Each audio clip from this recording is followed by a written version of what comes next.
Good morning everyone, welcome to my vlog. Ang sabi ni Daddy at nandito ako para maghatid sa inyo ng mga kwento habang mag-aalmusal.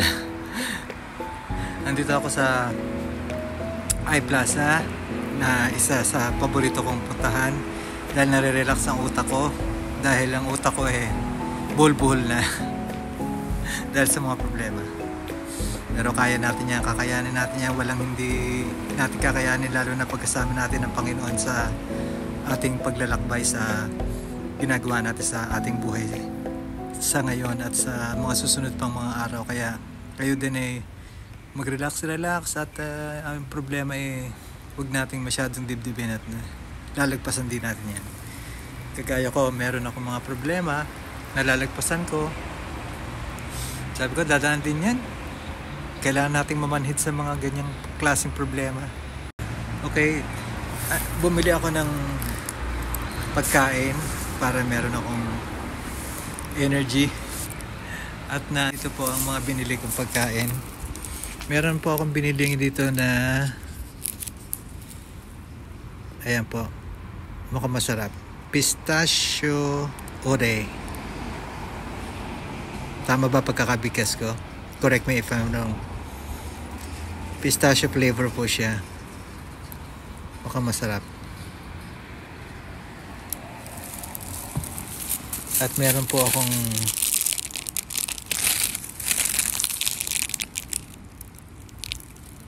ham and cheese.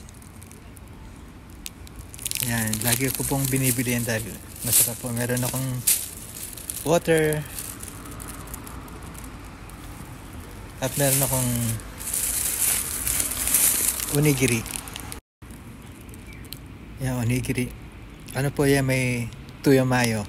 Tuna may mayonnaise na yung kanin po niya hindi, kung mapapansin niya, hindi po white kasi meron po siyang flavor na parang may toyo siya. Yung eto pa may toyo, hindi po yung ulo ko. At binili ko rin si bayaw ng ganun din.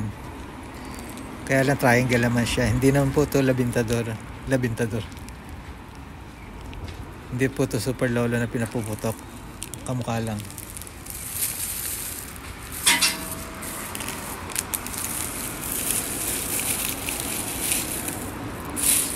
Okay, tinatabi ko na.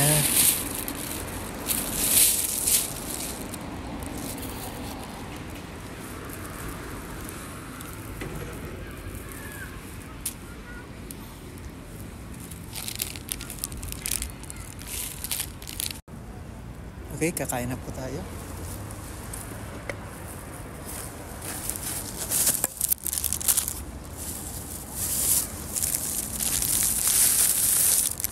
Kain muna po tayo.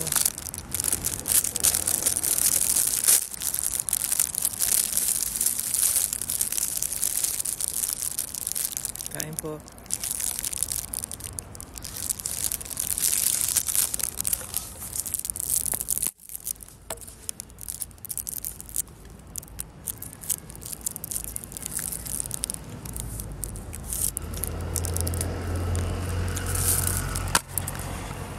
Kuhan po natin ito.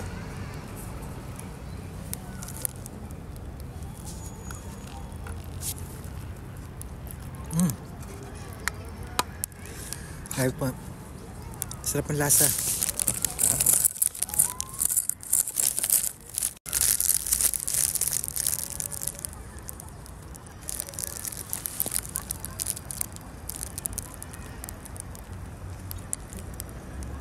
Pag-usapan po natin yung mga bakit po nagkakaroon ng hindi na mapipigilan ng mga kalamidad. Alam yan, hindi ko alam kung ayoko na pong magkakaroon ng sa pagising ko yung may stress ako kagaya ng mga balita na pumutok na naman daw ang taal.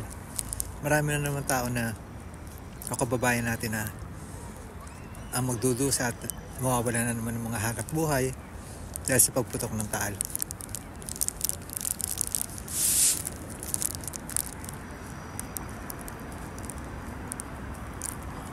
Alam niyo po kalikasan yan Hindi na po natin mapipigil. Sinasabi nga nila na matanda na raw ang mundo.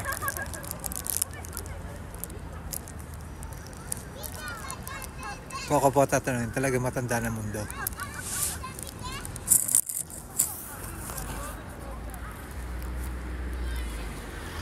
Talagang hindi na natin alam kung saan tayo pupunta. Kasi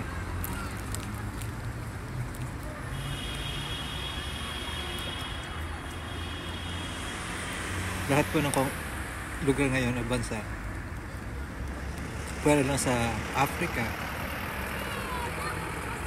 kasi bihira naman silang ulanin doon. Dumaranas na po ng pagbabaha. Grabe po ang pagbabaha. Walang tigil na ulan lang maghapon, binabaha na. So ano ba dapat natin gawin? Wala tayong dapat gawin kasi hindi po kakayanin ng isa lang eh. Hindi po kakayanin ng isang kagaya ko. Halimbawa, kailangan kong ingatan ang kapaligiran ko. Paano ko gagawin mag-isa yun? Kung lahat naman ay nagkakalat, kung lahat naman ay nagdudumi, at kung lahat naman ay nagpuputol ng puno. Nakakalungkot mang isipin na pagdating ng araw, mawawala na yung ganda ng kalikasan at mawawala na tayong lahat. Hindi po ako nananakot. Dadaan po tayo sa ganyang senaryo. Nakaawa po yung mga anak natin at mga apo-apuhan natin. Tignan po natin after 30 years o 20 years. Ngayon na nga lang dumadaan na tayo sa mga sitwasyon na nakakatakot. Nakakatakot talaga dahil kabilaan ng gera, kabilaan ng ang mga politika, hindi mo malaman kung sino-sino magkakapihan, kabilaan ng baha, kabilaan ng landslide, kabilaan ng mga lindol, lalo dito sa Japan. Kaya ang hirap po ng sitwasyon ng mga tao, pero tao rin ang nagpapalala ng sitwasyon dahil po sa kagaya ng mga gera, dahil sa mga hindi pagkakaunawaan, kagaya ng mga religion o ng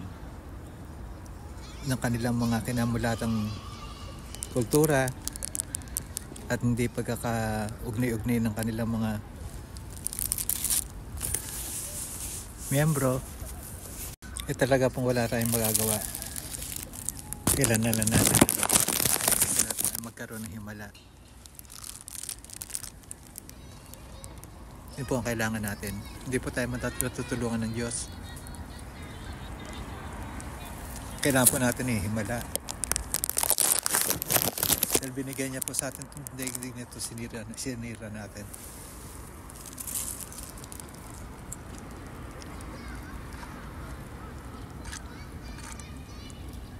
Promise, ang sarap po nito.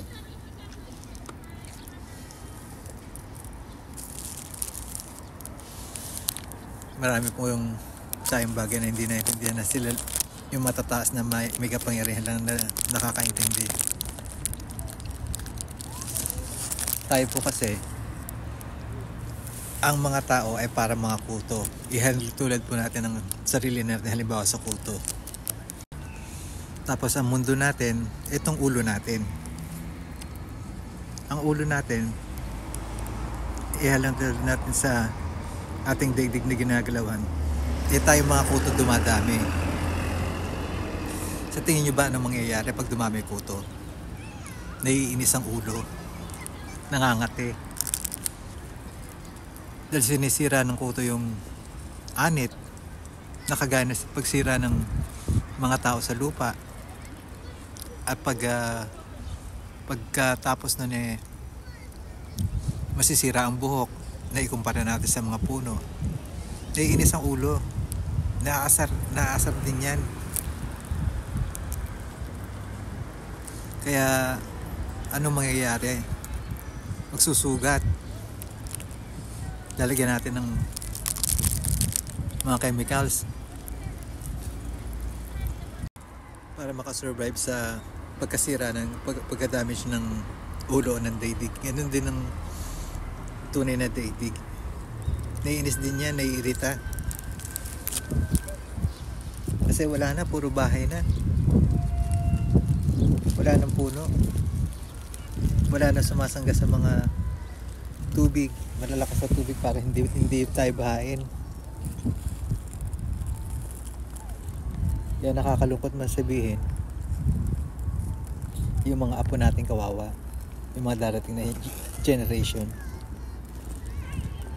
Hindi po natin alam kung anong mangyayari sa susunod na mga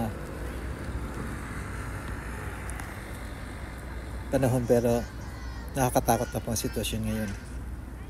Hindi na po na maganda nangyayari.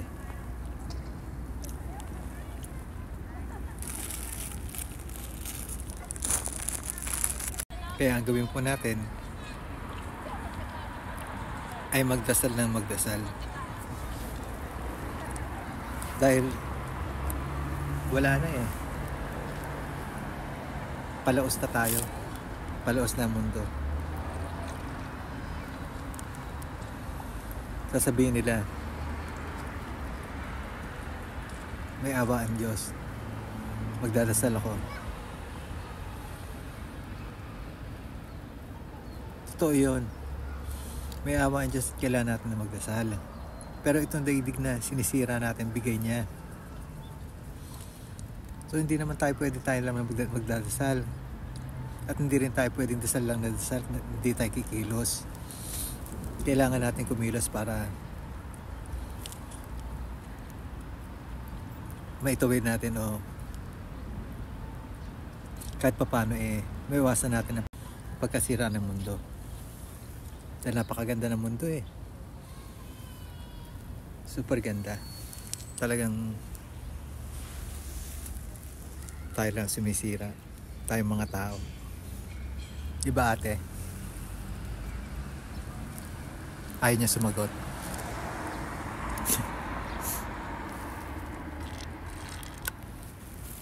Siya nga pala po mga kaibigan. Ito mga nakakapanood dito, don't forget to subscribe, share, and mag-comment tayo sa ating comment section below. At para po may mapagkwentuhan tayo. Palambing po, subscribe naman kayo. 74,000 na ako. Joke, 74 lang po.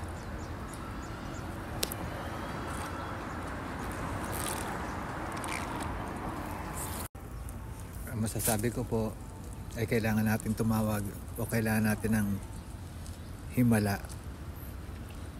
Hindi po galing kay Nora Honor. Kailangan po natin magkaroon ng himala para po mailigtas natin ng daigdig. Marami namang mga excuse me po, lamig na. Marami naman pong gumagawa ng mga bagay na para hindi ikasira ng mundo, pero marami pa rin ng kalat, marami pa rin nagpuputol ng puno, at marami pa rin mga pasaway. Hindi po maiwasan ng mga pasaway na tao. Talaga napaka tigas ng ulo ng mga tao. At hindi po mapigilan ng pagdami ng tao. Kaya isa po yan sa nagpapahirap sa atin para maiwasan ng pagkasira ng mundo. Mabuti pa nga yung mga times na meron mga idinideklara sila na o pinatutupad sila na o meron silang mga seminar para sa family planning. Mas maganda pa nga yun na dapat magkaroon lang ng isa o dalawang anak. Hindi eh. Pagkadami-dami anak tapos hindi naman pakakainin. Papalaboy-laboy lang sa kalsada. Tapos mahihikayat ng barkada, magkakaroon lang ng hindi magandang buhay ang mga bata. Nag-aanak ka pa, di ba? So ang kailangan natin talaga ay disiplina. At ang may papayo ko sa mga tao humanda tayo sa mga dilubyong darating, dahil darating yan.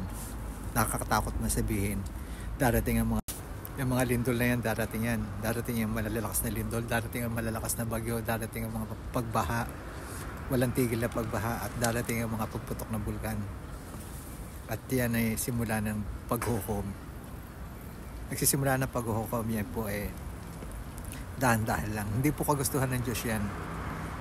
Tayo po may gusto niyan dahil tayo sumisira ng kalikasan. Kaya tayo po manalangin at naway maranasan pa ng mga magiging apo natin at mga susunod na henerasyon ng mga kagandahan at makikita na kagandahan ng mundo o ng daigdig. Kaya sa mga bagay na may ipapahatid ko sa mga tao, magsimula na tayong maghanda dahil hindi natin masasabi ang pagkakataon na kapag dumating na yung mga bagay na yun hindi mo alam kung sino magliligtas sa'yo. Magkakanya-kanya po tayo. Kailangan natin iligtas ang ating sarili, kailangan natin iligtas ang ating pamilya, at mahirap kung nagpasta ng mga bagay na yan. Yan po, sineshare ko lang dahil hindi natin pwedeng isa walang bahala. Ang kailangan natin ay paghahanda. Yan po nais kong sabihin. Kailangan natin maghanda, matira matibay. Kailangan nating alamin kung ano mga dapat natin gawin pag dumating yung mga bagay na yan, ang mga sakonang ganyan. Kaya sa mga hindi po ako nananakot, kailangan po talaga natin na maganda sa mga dilubyong darating pa sa mga susunod na panahon.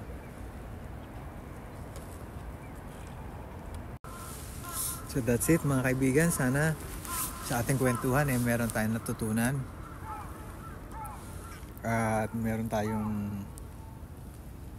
wag natin isawalang bahala to dahil kawawa ang ating mga anak. Kung kailan tayo dumarating ang mga baha at mga dilubyo saka tayo magpapanik. Kailangan po nating paghandaan o isipin na maaaring mangyari ang mga bagay na kinatatakutan natin. Kaya kailangan lagi tayong handa. Parang Boy Scout and Girl Scout lang yan. Salute.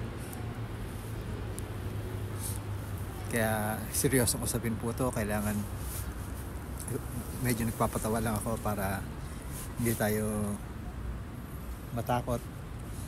Pero ang kailangan po natin talaga ay paghandaan ng mga bagay na maaaring dumating sa ating buhay. Ganyan. Hanggang dito na lamang po mga kaibigan. Di ba ate? Inom ka ate?